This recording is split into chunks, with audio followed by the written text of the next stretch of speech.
Welcome back to another FaceTime call. Thanks for picking up and thanks for hanging out with me. Happy New Year, happy 2024, happy Year of the Dragon. If you are the Year of the Dragon, raise your hand because I am one of them. You might be wondering, where am I? Unless you're like an OG viewer. And in that case, you would know exactly where I am. I am in the nation's capital. Because it's the new year, obviously the new year comes with your classic New Year's resolutions. I actually am not someone that just subscribes to that. I love the idea of a resolution, but I'm not somebody that's ever been able to fully actively keep one for longer than a month. I really am looking forward for this year to be a creative one for me, like truly, honestly, like as creative as I've ever been in my life. I'm excited to create more opportunities for myself to be a more creative person and to highlight and showcase my work and my love for this art form. With that being said, I've been doing some brainstorming on what I am excited about for this year and what I want this channel to look like and for what I want my life to look like when it comes to writing and enjoying art and enjoying creativity. In my last video, when I was reading Cody and Carson's original story, the first 2 chapters, I was actively pulling up old stuff that I worked on in university, and I was just reminiscing and remembering how fun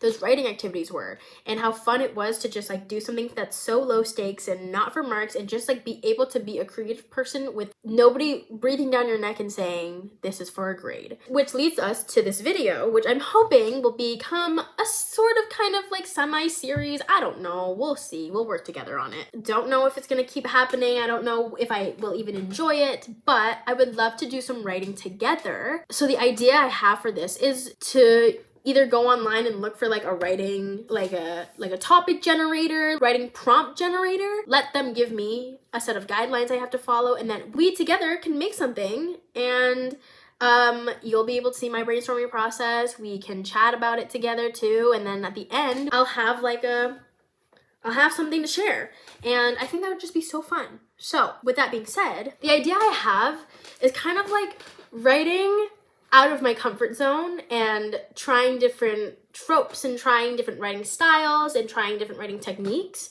to like create something that I wouldn't otherwise make had I not been given a prompt or, you know, a suggestion. So happy to take some suggestions too. Please, if you're looking for something, I could probably do it. Like for example, I think it would be so cool to do a retelling of a Greek myth, but in the style of how Hozier would do it. You know, like, because you know how so many of his songs are so Greek mythology coded, specifically like Talk.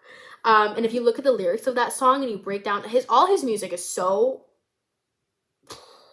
good. Just like his songwriting is so good. Like the lyrics, the storytelling, the profound poetic way that he speaks is so handsome to me. Like his writing is so handsome. I think it'd be so fun to like, as an activity, take a Greek myth, like the story of Apollo and Daphne, or Orpheus and Eurydice, and like write a piece of work that would be reminiscent of how he would write it, and like dissect his technique and like write something based off of that, you know? You know what I mean? Like, does that make sense? It doesn't have to be Hozier, for example. One day, this could be like, let's write a musical song. Like, let's go dissect what a musical ensemble number looks like, or maybe a typical like solo, like I Want song, and then we can write our own together. Come up with the plot, come up with the problem, they come up with the character, what they want, what they're looking for, and then write something based off of it, and then have at the end of this video a finished piece. It's like something to get the brain really going, something to get the creative juices flowing. You know, makes sense? Makes sense. Oh my god, so sorry to cut myself in the middle of this conversation, but I cannot believe I have not shown you my dog yet, so.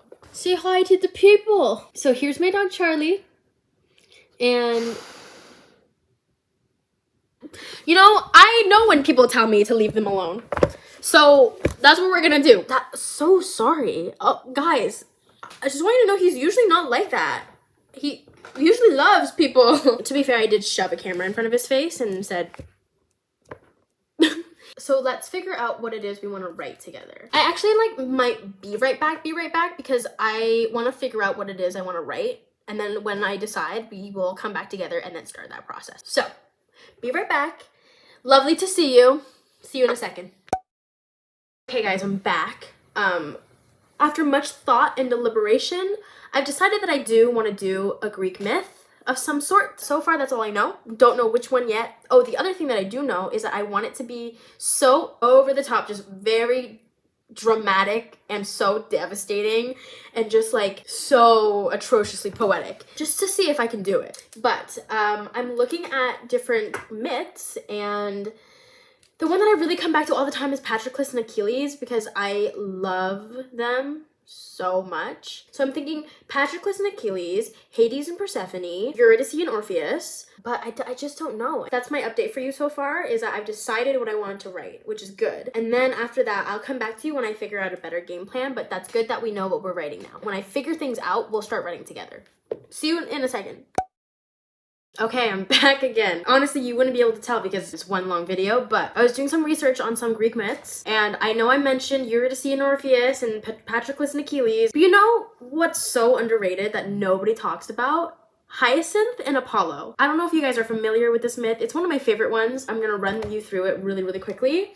But basically, Hyacinth was a mortal boy, a little cutie pie. He was just a sweetheart, sweet angel boy. And he attracted the attention of both Apollo and Zephyrus. Apollo, we know, is the god of poetry and music, sometimes the sun. He's like part of the sun, but he's not like the actual sun god, because that's Helios. Correct? He's been recognized as the god of archery, music, dance, truth, prophecy, healing, and diseases, the sun and light, poetry, and more. Okay, if you're interested, I don't love Apollo. I think Apollo's gross, especially when you think of Apollo and Daphne, but in this specific myth, Hyacinth and Apollo were lovers, as well as Zephyrus, who is the god of the west wind. Apollo and Zephyrus both took a liking towards Hyacinth, and Hyacinth liked them both, and he spent time with Zephyrus flying in the wind, but he also spent a lot of time with Apollo, and he ended up falling in love with Apollo and his music and his poetry, and he loved spending time with Apollo. One day, Apollo says, let's go play frisbee, let's go play disc, and they're out in the field and they're playing disc, and they're throwing it back and forth to each other,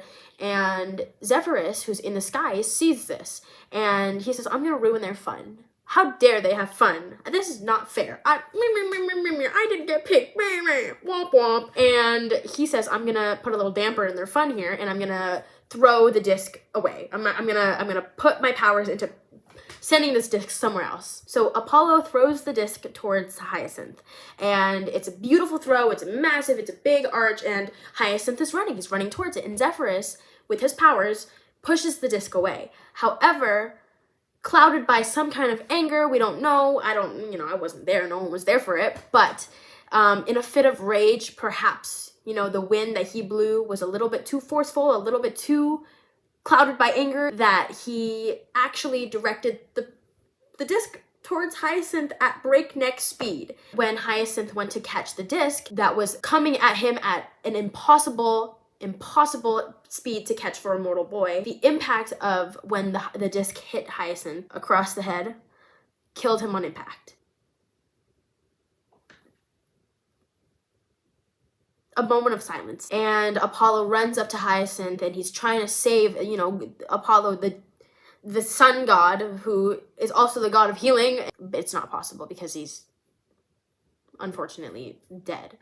I'm not sure what happens to Zephyrus. I'll do some more research on that, but I do know that the death of Hyacinth pained Apollo so much so that he started to sing and he started to write music, and the music he wrote was so devastating, and the tears that he cried were so full of grief. He sprouted these beautiful, beautiful flowers from the ground, and these are the flowers that we know today called hyacinths. Anyway, I think this myth is beautiful. I think it's such a tragic, tragic story of jealousy and love and grief. And I feel like there's a lot that we can work with on that one. And so I'm excited to, start it now. Laptops open, papers open, pens open. Let's work together on creating what we want the piece to look like. So I'm thinking very hozier coded, as I mentioned before. Language that's more eloquent, I think, less colloquial, less like just everyday dialogue, but being intentional with the words that we're choosing to be able to put these themes of grief, love, jealousy, and anger into this piece. Things that need to be considered: whose point of view I'm gonna do this by. Am I gonna write this in the point of view of Hyacinth, of Apollo, or even Zephyrus? That's something to consider as well. I'm leaning towards one of the two main ones. Sorry, not sorry, Zephyrus. As an example of what I'm looking for, I'm gonna pull up Talk by Hozier, and let's just like look at these lyrics for a second, because I think about this song a lot. I love this song. If you didn't know, if you don't listen to Hozier, if you don't know the song Talk, it's about Orpheus and Eurydice, that Greek myth, which I won't bore you with the details of it. One of my favorite myths in the whole world. It's very, very sweet and very tragic. So this is how the lyrics goes as follows. I'd be the voice that urged Orpheus when her body was found. I'd be the choiceless hope and grief that drove him underground. I'd be the dreadful need and the devotee that made him turn around. And I'd be the immediate forgiveness in Eurydice. Imagine being loved by me. First of all, so much to unpack already. I don't know who the narrator is. I don't know who the I is. But the amount of like love this person has for the other person that's receiving the song is so profound that when Hozier is telling us, I'd be the voice that urged Orpheus when her body was found, he's saying that like the love is so raw and so strong that it's equivalent to the voice that told Orpheus. As a quick spark notes, when Eurydice died, Orpheus went down to the gates of fucking hell to bring her back up here because he loved her so much he couldn't deal with the grief that she was dead. And so for Hozier to tell us that I'd be the voice that urged Orpheus when her body was found, I'd be the choiceless hope and grief that drove him underground, the love that the narrator, the I person in this song, the love that they have for the person who's receiving this song is so profound. It's equivalent to the voice and the choiceless hope and grief that drove Orpheus to go down to the gates of hell to bring his lover back. Hello? And then I'd be the dreadful need and the devotee that made him turn around. And so with the story of Eurydice and Orpheus, he did go down to the gates of hell, and Hades said, sure, you can take her back up. I ain't never seen nobody do that for somebody they love. Sure, you went through all this pain and suffering. Sure, Eurydice can come back to the mortal world with you. However, what's going to happen, my friend, is you're going to walk ahead. Eurydice is going to walk behind you. And if at any point you turn around to see if she's there, Eurydice will go back down to hell and stay there forever. And so they walk and they walk and they walk and they walk and they walk, and they're almost at the mortal world. And there's so much doubt and this need to make sure that she's okay, because also like Hades has his tricks too. Like there is so much doubt and fear that Eurydice wouldn't be there. So he's so close to the mortal world, he turns around to make sure that she's there. And of course she's there. Why wouldn't she be there? But the dreadful need in the devotee, he turned around to make sure she was. And we're being told that I'd be the dreadful need in the devotee that made him turn around. I would be that dreadful need. Not me, but like the narrator would be that dreadful need that made him turn around to make sure that she was there. And in turn, the next sentence is, and I'd be the immediate forgiveness in Eurydice. Do you understand how impactful this is for me? Not only are we simultaneously the dreadful need to turn around to make sure our lover is there, we are also simultaneously the immediate forgiveness when that happens. It's just too much for me. And then at the end, imagine being loved by me, because I want you to love me. Whoever this is about, whoever's saying this, yeah, love me. I'm listening. Because this person's saying, imagine being loved by me because I am all these things. I am equivalent to the voice that urged him underground, to the choiceless hope and grief. I am the dreadful need, and I am also the immediate forgiveness. I am all of these things. So imagine having my love. Are we listening? How did he come up with this? What? Anyway, I'm also not the first person to like go ballistic over like analyzing Talk by Hozier, but I just wanted to show it as an example of like what I'm kind of looking for. I'm hoping to write something like that, like in that kind of general area, you know, toying with words and figuring out like a story, a narrative, and basically I'm saying I want to be Hozier, kind of what the vibe I'm going for. And also like, if you've ever read The Song of Achilles by Madeline Miller, the way that she writes also super poetic, super beautiful, so wonderful. This retelling of Achilles and Patroclus. I don't have my copy with me, but you know the line where it's like, I would know him by sight and smell and the sound of his feet on earth. I would know him. You know the line? I'll find it because it's so good. How do you write things like this? How? This is Patroclus talking about Achilles. And he goes, I could recognize him by touch alone, by smell. I would know him blind, by the way his breaths came and his feet struck the earth. I would know him in death, at the end of the world. You can't write something like that and expect me to like be okay. That's what I'm trying to like imitate right now with this writing activity. Also, This is a nerd gummy, by the way. I was not gonna say this, but I picked it up and I literally showed it to you, and it would have been weird if I didn't say what it was and I just popped it into my mouth. But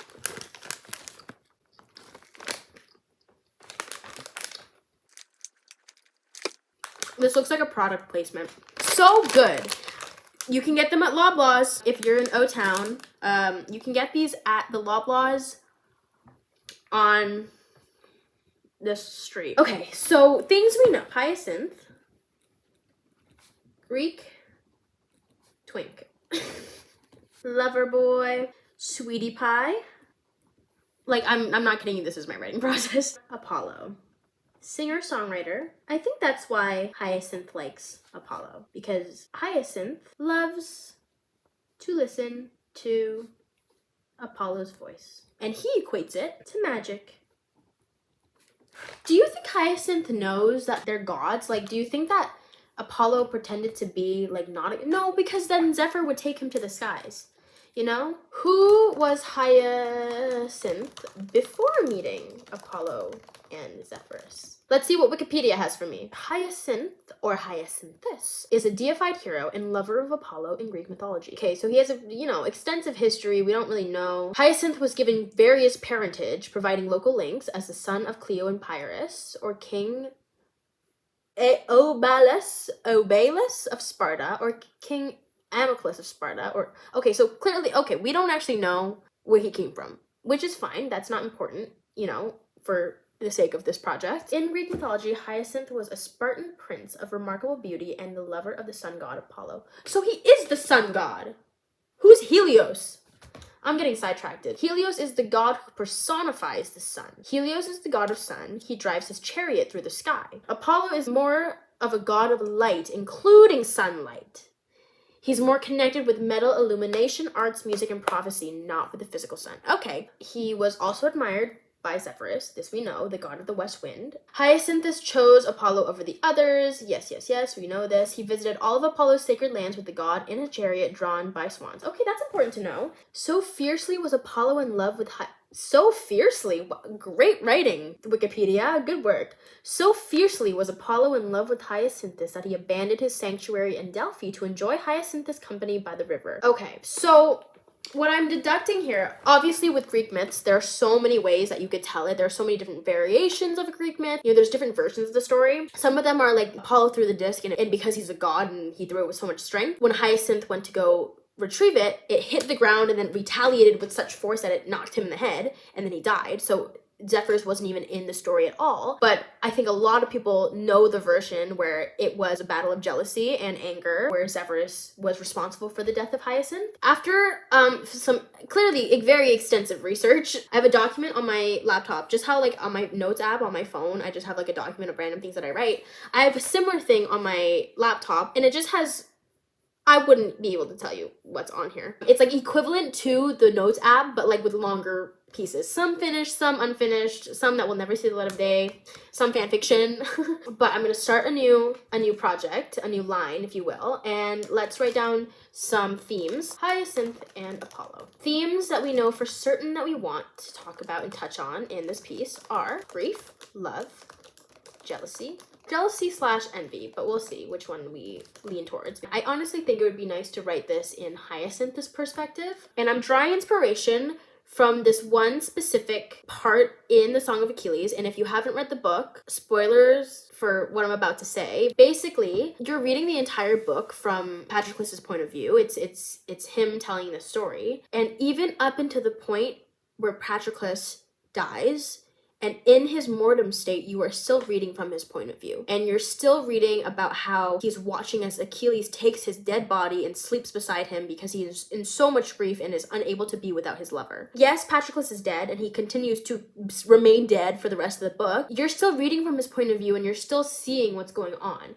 And so I think that would be fun to play with that idea of like, what if this poem is written post-mortem for Hyacinth?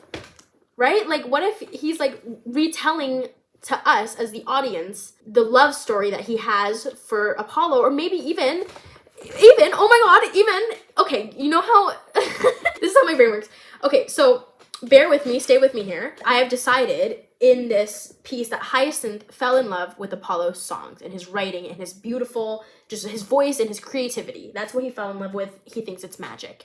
And post-death, this piece of writing, from Hyacinth's point of view, in death, is his song, whatever, to Apollo. It's written as a letter of forgiveness, as a letter for immortal forever love. Like, it's just because I'm dead doesn't mean I don't love you anymore. And what if he's singing this song as his body is being held by his grieving lover?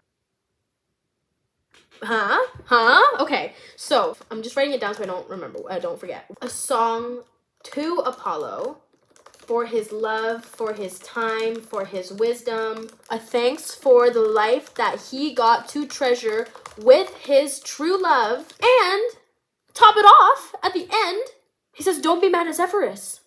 What if he says that? Oh my god, what if Hyacinth is just like the sweetest sweetie pie in the world? And he goes, don't be mad. Oh my god, don't be mad. I'm not writing it in the most layman terms as possible. Don't be mad at Zephyrus for my death. Because his rage and his jealousy stemmed from love for me. Just like you. Well, maybe, I don't know. I'll workshop that. I'll work on that. So what we know now is it's going to be in Hyacinth's point of view, post-mortem. It's going to be framed as a song to Apollo in thanks for the adventures that they had. And it's a thank you song. I say song. I'm not writing a song, but it's like a song for his love, his time, his wisdom, a thanks for the life that he got to treasure with his true love.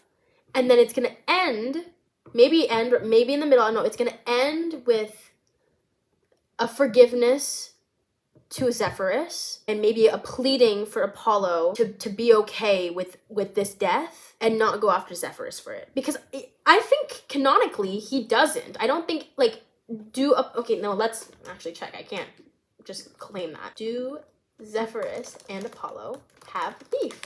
Okay, it doesn't look like it. I think the only time they had beef was when they were into Hyacinth together, but at the end of the day, I don't think Apollo had beef with Zephyrus. I think just Zephyrus had beef with the situation. So that's cool, that's fine. But perhaps we can, put it into Greek history now. The fact that Apollo never went after Zephyrus for killing his true love was because his true love said, please don't. Please don't. I wouldn't want that. I wouldn't want that. Don't do it. Okay. Love it, love it, love it. Glad we decided this together. Shout out if you're still here, by the way. Okay. So now the hard part is figuring out how to write this damn thing. Usually what happens is something will just come to me, like it just like, I don't know how to explain it, but like something will just like come to me and then I'll write it down and then I'll build off of that. So sometimes it'll be like this, it's immediate. Sometimes I sit and wait and I go like, when is it gonna happen? Right now I don't have anything a sentence that I want, so I might just like stop the video for half a minute and then as soon as I have something, you will be the first to know, okay? So I'm just gonna sit and look at the mind map that I've created. And by mind map, it is this big. So I'm going to look at this. And as soon as inspiration strikes, you will be the first to know.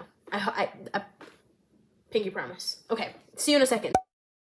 Inspiration struck in a title, which I don't know if I'll keep, but as we learned together that Hyacinth is a prince, and I wrote down the prince and his god. That's all I have. But I just wanted to share that because perhaps we'll find something together from that. But I just think it's important to remind ourselves that Hyacinth is somebody of nobility in this Greek world. He isn't just some like peasant mortal boy. He holds some ranking in Greek society, which may or may not be also the reason why Apollo and Zephyrus sought him out in the first place. So that's all I have for you right now. I also think that it would be interesting to write the piece from the perspective of Hyacinth, yes, but also in second person. So I'm speaking directly to a reader. So if you're coming across this, it's a piece of writing that's from the perspective of Hyacinth to Apollo, but it's also written to the reader. You know what I mean? It's also not lost on me for those who love Achilles and Patroclus like I do, that Apollo helped in that death. He is very much hugely responsible for the death of these fan favorites. That's not lost on me. I hope everyone knows that. I'm not an Apollo fan. He's actually horrible. But for the sake of this exercise, I just want everyone to know that I'm only writing about them because this love story is very sweet. I don't need to, I don't have to justify it. It's just a writing exercise. But I just want everyone to know that my morals are not with Apollo. Do you guys think that Apollo helped in the demise of Achilles and Patroclus because he saw himself in that? Because he saw two boys in love, he decided that like that wasn't allowed because he didn't get to be a boy in love with another boy? That's so sad. The prince and his god. What I have written so far: when you see the sun god lying there with a brown-haired boy, do not disturb him, for that is me. That's not good. So it's an idea so far. When you see the sun god lying there, I like how that starts. Okay, I have now is, when you see the sun god lying there, do not disturb him, for I am in his arms. What we don't know yet is that the boy that's in his arms is already dead. I'm in the zone right now. So the way that I write is I don't write chronologically. My brain just doesn't function like that. Especially in like shorter pieces like this, I will always come up with lines that I think are nice and that will fit in somewhere, but they're never usually chronological. And I just thought of this line. I just think it's so nice. He tells me that I'm beautiful, and I tell him that I'm his. I tell him that I'm his. No, I don't like that. I tell him, I tell him that he's mine. I like that there's like a possessive element, in not in like a freaky way, but in the way that's like, you're mine. And like he's telling this to Apollo because us as an audience knows that there's also Zephyrus as an option, but he's not picking Zephyrus anymore. He's picking Apollo. So he tells me that I'm beautiful, and I tell him that he's mine.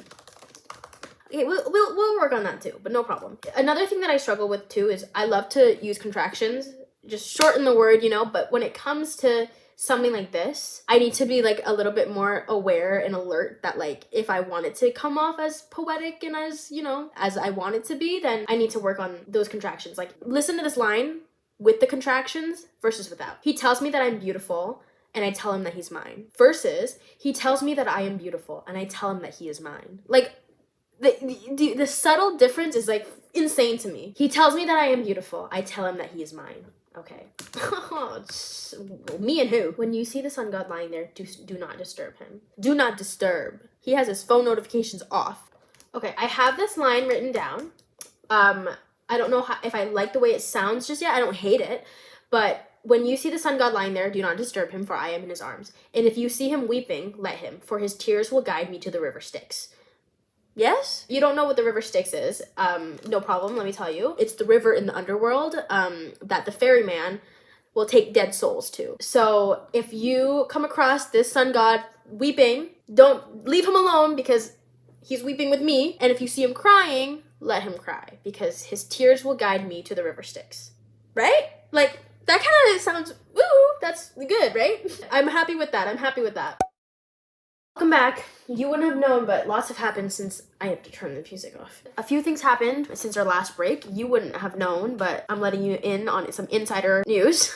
But an unfortunate thing is that my Libby app notified me that my loan on Babbel has been returned to the library because there are too many people waiting for the book, and so I couldn't put it on hold again, which is fair. I put it on hold twice, but I just haven't finished reading it yet, and I didn't have the time, and so now I don't have it anymore.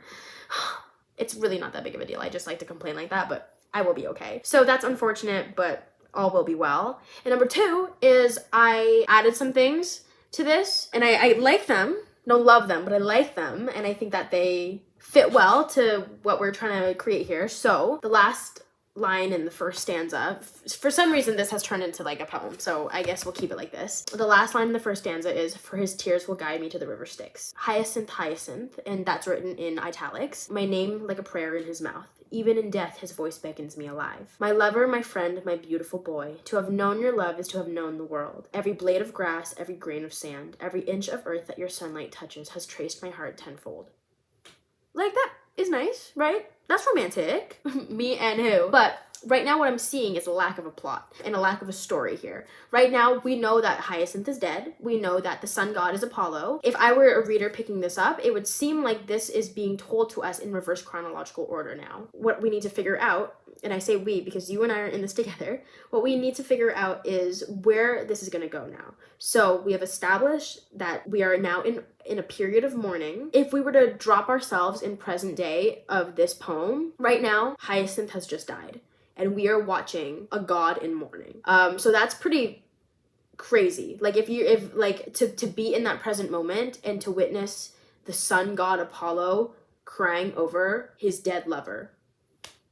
To put ourselves in that position now, this needs to live up to that expectation, if that makes sense. Idea. Okay, the actual flower hyacinth is named after our bestie Hyacinth, and the creation of these flowers are derived from his tears, correct? I think I made that up because I wanted it to be canon, but oh, not from his tears. Google is telling me that, unwilling to let his lover die, Apollo made flowers grow from his spilled blood. So hyacinths, if I am to be understanding this correctly, were not derived from the tears of Apollo himself, but the blood of his lover. Okay, I can still work with that. No problem. No problem. That's even honestly kind of better. What if it wasn't Apollo who created the flower, but Hyacinth himself? We have this stanza here that says, to have known your love is to have known the world, every blade of grass, every grain of sand. And so the love that Apollo has for Hyacinth compares it to understanding the entire world itself. And then he goes on to say every blade of grass, every grain of sand. Why not have Hyacinth in his death create something in return for Apollo? And through his blood that is spilled on the floor, and in this period of grief and mourning that Apollo is in currently, Hyacinth sprouts this flower for Apollo. Not a terrible idea. I'm writing that down so I don't forget. A creation of a new flower on his earth for his sunlight to touch, for him to find something new to love? Exclamation point, question mark, exclamation point. I don't know, guys. It's happening. Also, my problem right now, too, is that I was really excited to have Zephyr also be in here. But the more that, I write this in the direction that it's heading towards, I feel a little bit stuck on how and if I'm still gonna put Zephyrus in this story, because I wonder now if this should just remain a conversation piece around grief rather than also adding that element of the jealous Zephyrus in here. Also, I'm aware, I'm sorry, I'm not looking at you, I'm looking at my computer screen. I just want everyone to know that. I'm not ignoring you, but I'm looking at the text itself and then deciding whether or not, is it worth it to try to slop him in here, even as a little Easter egg, because Zephyrus is also known as the West Wind, so I could play around with that, talk about him leaving the West Wind. But then again, I don't know if it needs that in here. I also don't know how long this is gonna be, but hopefully not too much longer. The Be Real just went off. I have to do it.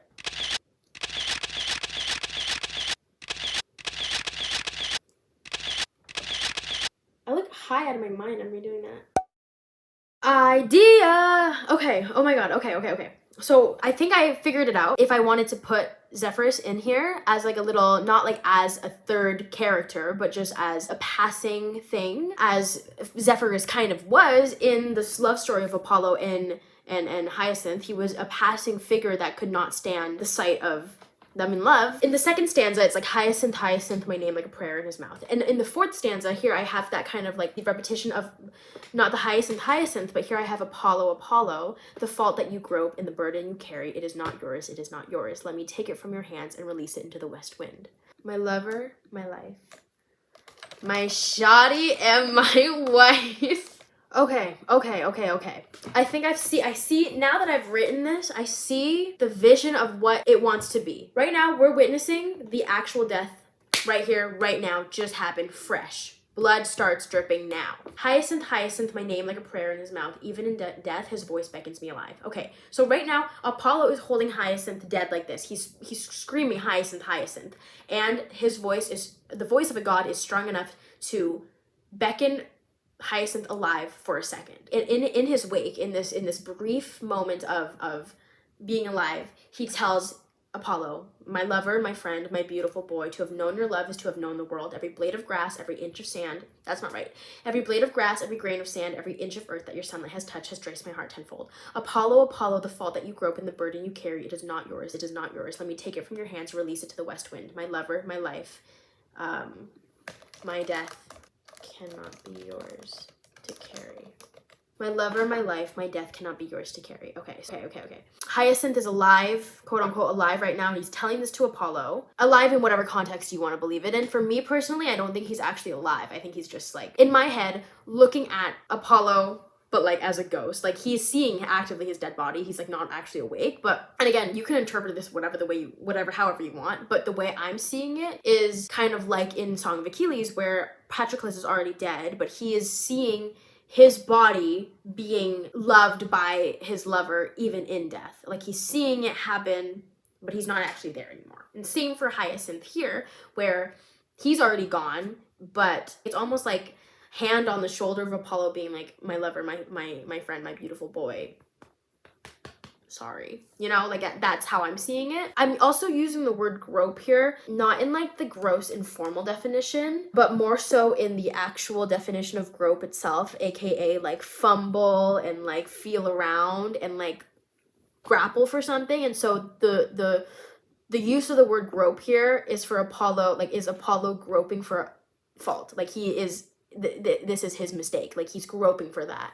And then it's Hyacinth telling him that it's not his fault. I also don't know how I'm gonna like involve the birth of these flowers. I want to, ideally, you know, have like the flower be part of it, but I don't know how I'm gonna do that. That's okay. We'll figure it out. Sing me a song before I go so that I am wrapped in an eternal lullaby. Okay, don't hate it. Wrapped in an eternal lullaby or your eternal lullaby? Slay. Okay. Sing me a song before I go, so that I am wrapped in your eternal lullaby, and in return, if I may, my body will leave you a gift. A flower born in place of my grave. And in return, eternal and in return. I don't know if I love eternal return. And in requite, okay, that means return. I'll fuck with that. How to use requite in a sentence. I don't want to just use words for the sake of using words. How to use requite in a sentence. And in requite, if I may, my body will leave you a gift. I might, okay, crazy, I might switch the last two stanzas. Apollo one, and then the sing me a song before I go. I've swapped them. I just want to see how it sounds. So I have Hyacinth, Hyacinth, my name like a prayer in his mouth. Even in death, his voice beckons me alive. My lover, my friend, my beautiful boy. To have known your love is to have known the world. Every blade of grass, every grain of sand, every inch of earth that your sunlight has touched has traced my heart tenfold. Sing me a song before I go, so that I am wrapped in your eternal lullaby. And in requite, if I may, my body will leave you a gift. A flower born in place of my grave, and a piece of my soul for your sunlight. For your sunlight! For your sunlight, yeah. Sing me a song before I go, so that I am wrapped in your eternal lullaby. And in requite, if I may, my body will leave you a gift. A flower born in place of my grave, a piece of my soul for your sunlight. Apollo, Apollo, the fault that you grope and the burden you carry, it is not yours, it is not yours. Let me take it from your hands and release it to the west wind. My lover, my life, my death cannot be yours to carry. I don't know if I like carry and carry. My death cannot be yours to. My death cannot be yours to bear. Oh, I like that. My death cannot be yours to bear. If you see, okay, now here comes the repetition. I love to repeat things. If you see the sun god lying there, let him be, let him be. Okay, we're almost, this is last two lines, guys. Home stretch, we're almost done. If you see the sun god lying there, let him be, let him be. Oh my, God, I found it, guys, I found it. Okay, it's here, it arrived. If you see the sun god lying there, let him be, let him be. He is tending to his flowers, he is singing me a song. Guys, I think we did it. I think we finished it. I think we did it. Call me crazy, I think it's done. I think it's done, and two, I want it to be done. I can't belabor over it too much. Here we have the finished version of The Prince and His God. And let's do a reading together, shall we? Let's look at all the work we did today. The Prince and His God. When you see the sun god lying there, do not disturb him, for I am in his arms. And if you see him weeping, let him, for his tears will guide me to the river Styx. Hyacinth, Hyacinth, my name like a prayer in his mouth. Even in death, his voice beckons me alive. My lover, my friend, my beautiful boy, to have known your love is to have known the world. Every blade of grass, every grain of sand, every inch of earth that your sunlight has touched has traced my heart tenfold. Sing me a song before I go, so that I am wrapped in your eternal lullaby. And in requite, if I may, my body will leave you a gift. A flower born in place of my grave, a piece of my soul for your sunlight. Apollo, Apollo, the fault that you grope in the burden you carry, it is not yours, it is not yours. Let me take it from your hands and release it to the west wind. My lover, my life, my death cannot be yours to bear. If you see the sun god lying there, let him be, let him be.